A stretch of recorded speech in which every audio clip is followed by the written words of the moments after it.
My future mother-in-law had arranged it perfectly, the way she arranged everything, which is to say, like a performance with herself at the center. A private room at the Whitmore family's country club. The good china, fresh flowers nobody needed. The whole family gathered around a long table on a Saturday afternoon. Daniel, my fiancé, his mother, Diane, his father, Gerald, his sister, Whitney, all of them dressed like the photo that would never be taken. And in the middle of the table, in a leather folder, sat the reason we were all there, a prenuptial agreement. 11 pages. Diane had spent the better part of 3 months building it, with a family lawyer named Prescott, who was there too, in a bow tie, looking like a man who charged by the syllable. She wanted me to sign it there, in front of everyone.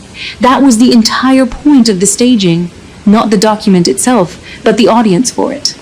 She wanted the moment where the girl from nowhere put her pen to paper and formally acknowledged, in writing, in front of the whole family, exactly how little she was bringing to the great house of Whitmore, coronation of my place beneath them.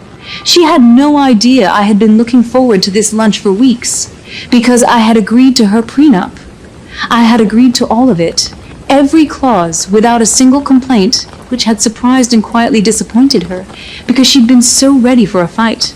I'd agreed on exactly one condition, a small one, a reasonable one, the kind no honest person could object to. Full financial disclosure, both sides, free asset, every debt, read into the record by the lawyers, so that the agreement we were all signing would be, as I'd put it so sweetly, fair and informed and beyond any future dispute. Diane had agreed instantly. Of course she had. In her mind, disclosure was simply one more spotlight to stand the gold digger under. Prescott cleared his throat, opened the first folder, and began to read the financial disclosures into the record. He started, at Diane's insistence, with mine, and I watched my future mother-in-law settle back in her chair with a small, satisfied smile, ready to enjoy the part where everyone learned I had nothing. She was about to learn something else entirely. They all were. And the beautiful thing, the thing I want you to hold on to as I take you back to the beginning, is that every bit of what was about to happen to this family had been built, page by page, by their own hands. My name is Elena. I'm 32 years old, and the whole story comes down to a piece of arithmetic that an entire family got backwards, because they never bothered to check it. Let me tell you who I actually am, because no one in the Whitmore family ever asked. I grew up with very little. That part of their story about me was true. My parents worked hard, and we did not have much, and I learned young that nobody was coming to hand me anything, so I had better learn to build it myself. So I did. I went into healthcare administration, which is not glamorous and does not photograph well, and I noticed a problem nobody was solving well, the way smaller clinics struggled to staff themselves. And in my late 20s, I started a company to solve it. It worked. It worked quietly, and then it worked enormously. A few years in, a larger firm bought the majority of it, and my share of that sale was several $1,000,000. I kept running the part that mattered to me, so I still have the business and the income. I have managed the money the way people who grew up with none tend to, carefully, privately, and without telling a soul who didn't need to know. Here is the thing you have to understand about quiet wealth. It is invisible to people who measure worth by display. I drive a sensible car. I don't wear the labels. I live well below what I could, because I have never once forgotten what it felt like to have nothing. Showing off has always struck me as a thing you do when the money is new or the confidence is fake. I am, in the truest sense, comfortable, and I almost never look it, which is exactly why the Whitmores got the math so wrong. I met Daniel at a conference, of all places. He was charming and easy and genuinely funny, and for a while I thought he was kind, too, which turned out to be the one figure in my accounting that I'd gotten wrong. He came from what he called an established family. The Whitmores had the country club membership, the big house on the hill, the right last name in a town small enough for a last name to still mean something.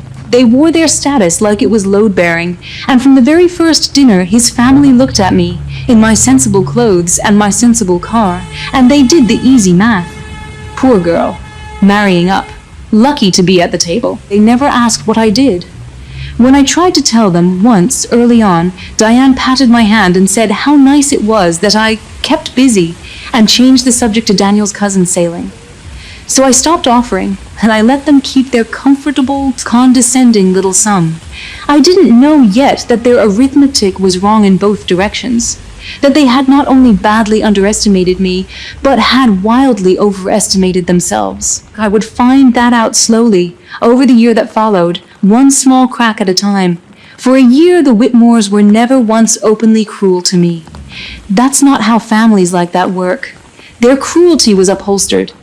It came wrapped in good manners, which makes it harder to point to, and twice as cold. It was Diane mentioning, at every possible turn, the things I wouldn't be used to. The clubs, the names, the way things were done. It was Whitney asking me, with wide, innocent eyes, where I'd summered as a child, and then going quiet with theatrical sympathy when I said we mostly stayed home. It was being seated at every family dinner spot that wasn't quite at the table. It was Diane planning the entire wedding, my wedding, without me, then presenting the decisions to me as fate's accomplice. Because of course I wouldn't know the right florist, the right venue, the right anything. And it was Daniel sitting beside me through all of it, saying nothing. That was the part that actually hurt, if I'm honest. Not Diane.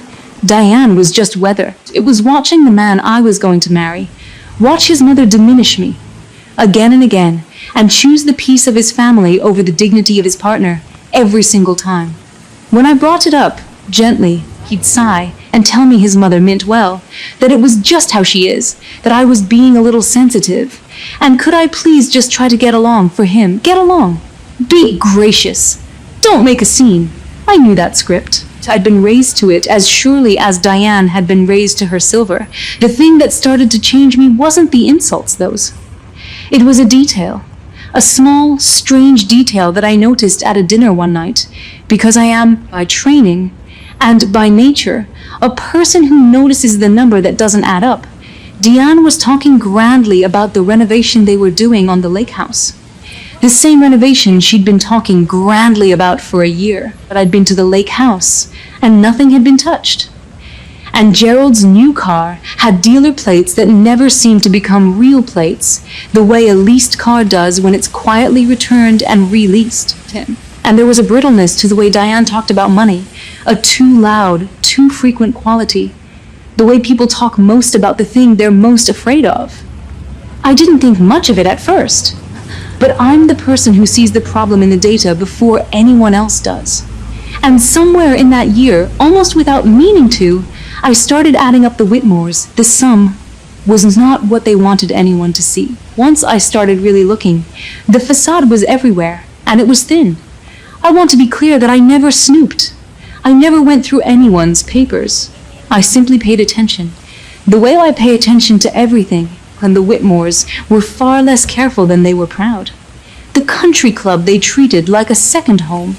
There was a notice once, half tucked under a folder at the house, about dues in arrears. The big house on the hill had the particular over-mortgaged feeling of a place that's worth a great deal and owned by almost no one. I caught the word refinance in a phone call Gerald cut short when I walked in. The cars were leased and released. The lavishness was real, but it was rented. Every single bit of it was performance, funded by debt and held together by the one asset the family truly had left, which was the reputation of having money. Reputation, it turns out, is a kind of credit. As long as everyone believes you're wealthy, you can keep borrowing against the belief. The picture that came together was almost sad. An old name running on fumes, family spending its last real capital on the appearance of capital, terrified every single day that someone would notice the floor was gone. Diane's relentless performance of superiority wasn't confidence. It was the opposite. It was a woman holding a door shut with her whole body, praying no one would push. And then I understood something that reframed the entire year.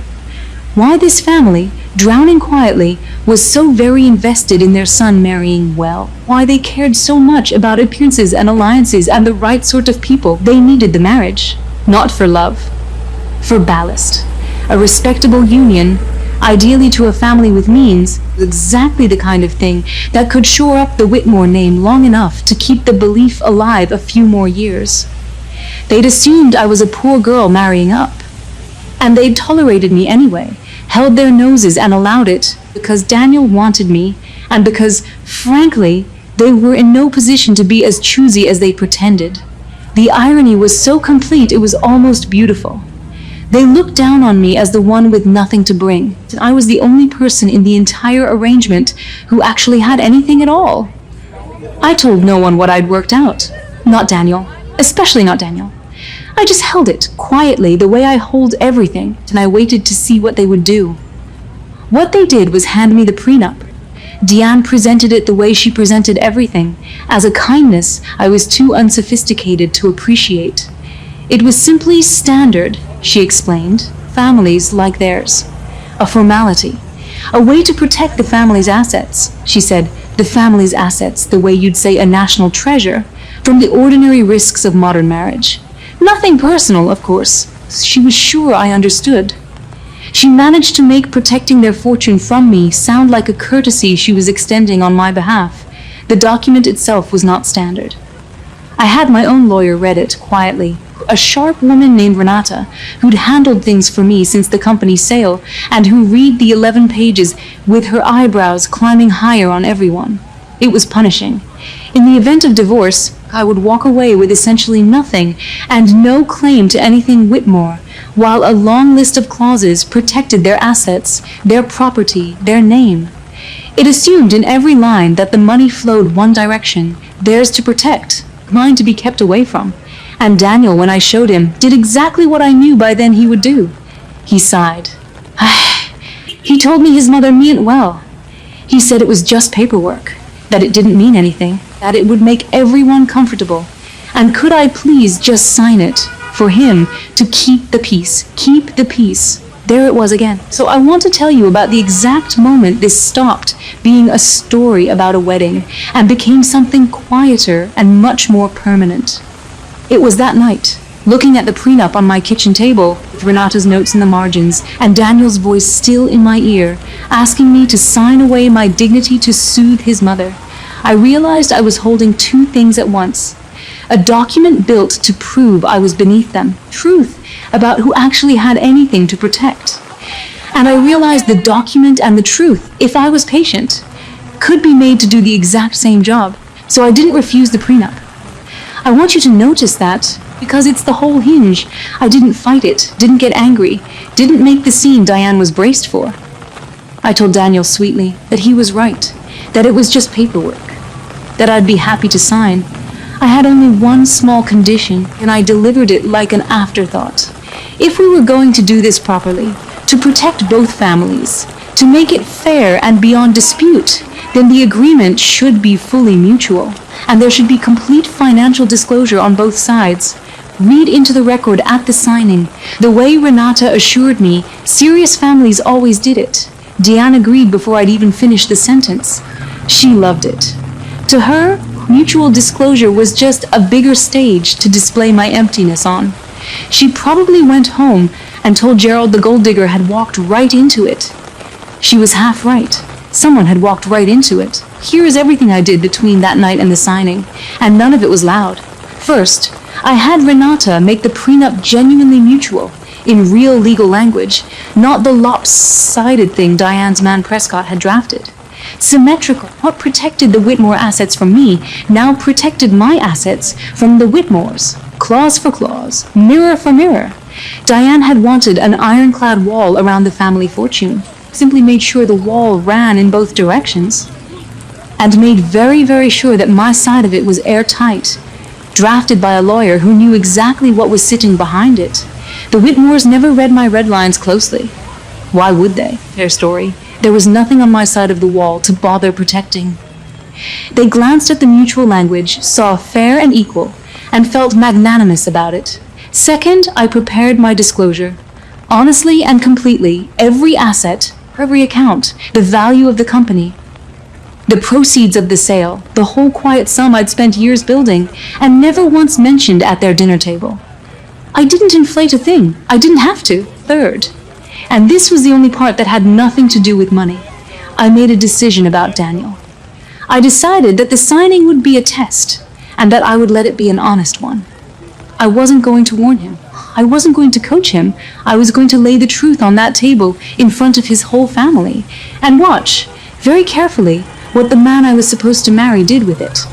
Whether he stood up, whether, when the ground shifted and his family's story collapsed and his own assumptions about me turned out to be insulting and wrong, he reached for me, or for them. I already half knew the answer. A year of sighs and just sign it had told me, but I owed it to the version of myself who had once thought he was kind, to give him the chance to surprise me, so I said nothing. I let Diane book her country club room and order her flowers and arrange her coronation. I let her believe, right up to the final hour, that she had built the perfect stage to put me in my place. She had built a stage.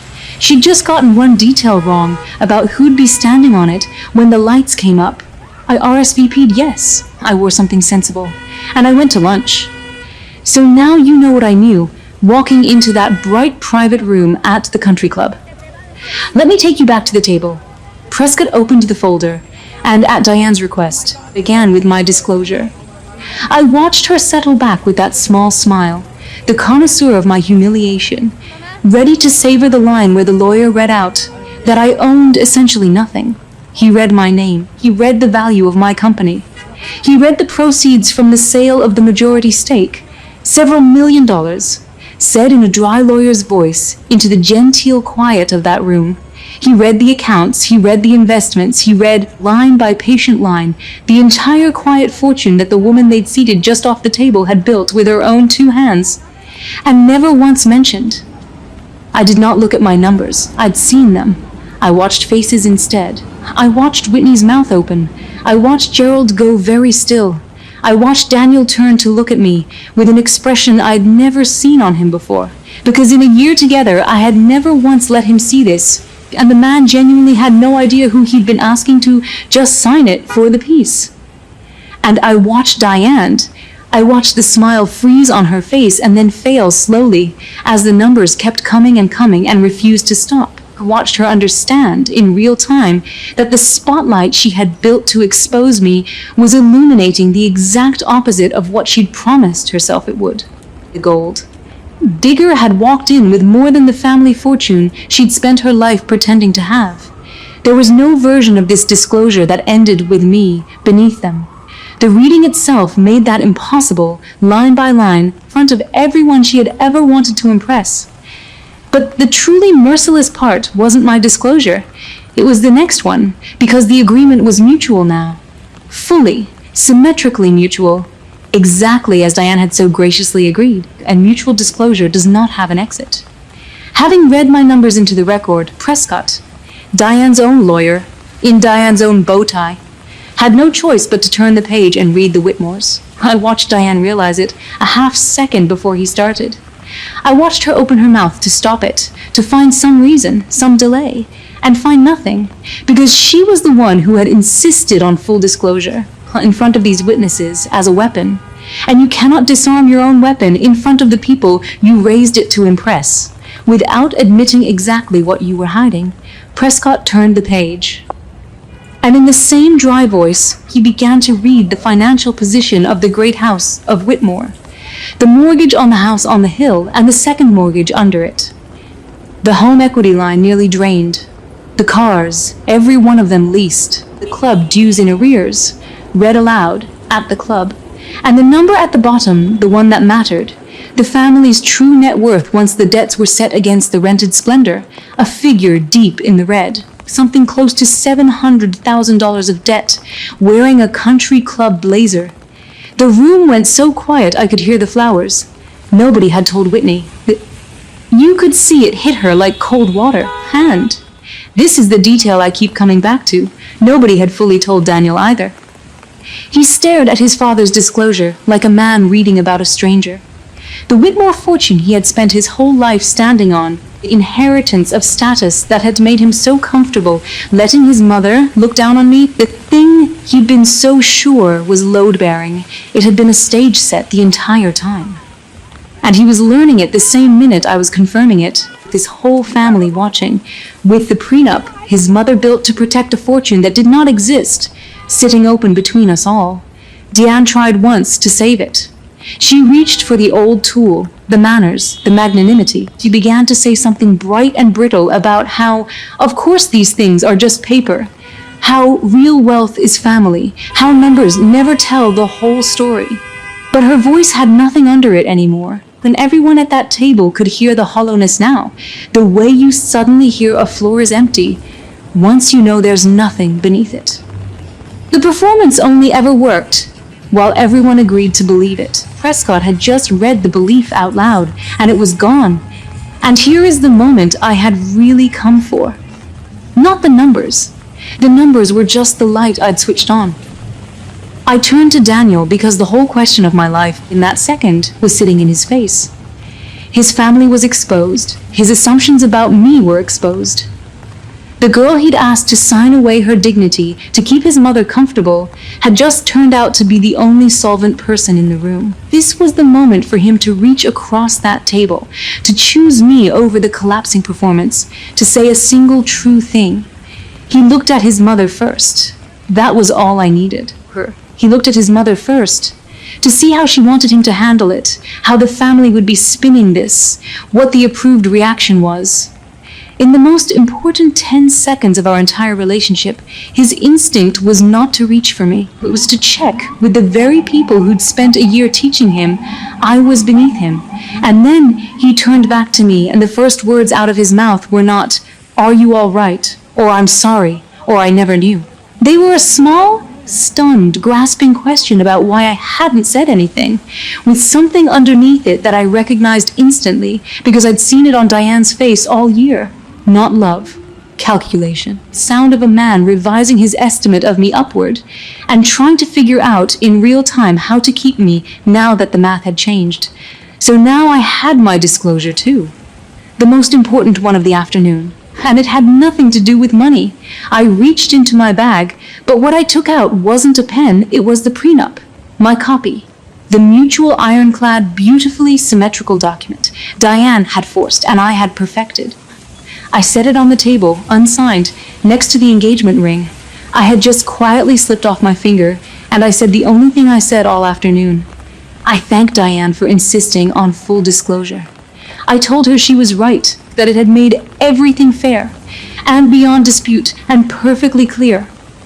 And then I told the table, gently, that I'd decided I wouldn't be signing after all, because a prenup only protects you inside a marriage. And I just learned everything I needed to know about whether there was going to be one. I stood up, and for once, no one at that table had a single thing to say. Here is how it landed. In case you need it to land clean, it landed exactly the way a year of quiet noticing said it would. I left the country club that afternoon, and I did not go back. I left the ring on the table, the unsigned prenup beside it, the great house of Whitmore, to the consequences it had been outrunning for years. I want to be very clear about my part in those consequences, because it's the line that keeps this story honest. I didn't cause a single one of them. I never exposed the Whitmores. I never breathed a word about their debt to anyone. The only document that ever revealed their finances was the one Diane herself demanded, drafted by Diane's own lawyer, the lunch Diane herself staged to humiliate me. Every brick of that wall they laid. I just declined to be the thing holding it up. The marriage obviously did not happen.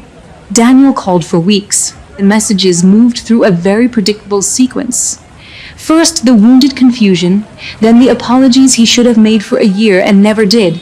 Then, finally, the part where he wondered if we couldn't start fresh, now that he understood me better. He understood my balance sheet better. That was the only thing about me that had changed in his eyes, and the fact that it had changed anything at all was the whole answer. I read those messages the way you read about weather in a place you've left. I didn't go back. Diane never apologized. Women like Diane don't, because apology requires admitting the floor was always empty.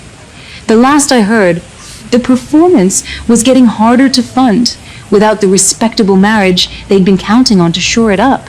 And the house on the hill had quietly gone up for sale, which is a thing that's very difficult to do quietly in a town that small. And me, I kept everything. My company, my quiet, careful, unglamorous fortune, my sensible car, and my labels-free closet, and the deep, unshowy comfort of a woman who has never forgotten what nothing feels like and built something real anyway. I kept my dignity, which they'd spent a year trying to talk me out of for the price of their comfort. And I kept the thing I almost signed away to keep the peace, the simple knowledge of my own worth, which turned out, when the lawyers read the numbers out loud, to be the only worth in the room that was actually there. I think about that bright little room at the country club sometimes, the good china, the flowers nobody needed, Diane settling back with her satisfied smile, so certain she was about to watch me confirm, in writing, in front of everyone, exactly how far beneath them I was. She spent a year, and 3 months of lawyering, and one perfectly staged afternoon, building the instrument that would prove I had nothing. She just never thought to check the math. Before she read it out loud, they had it backwards the whole time. And the kindest thing I can say about that family is that for one afternoon, over the good china, I finally let them see the real numbers. And then I let myself keep every one of mine and walked out into a life that had never once needed their table to be worth a great deal. If you'd have left the ring on the table too, or if you think she should have given Daniel one more chance, tell me in the comments. And if anyone's ever decided you were beneath them without once checking who you actually were, you already know exactly how this feels. Subscribe for more stories about the people everyone underestimated, right up until the day the numbers got read out loud.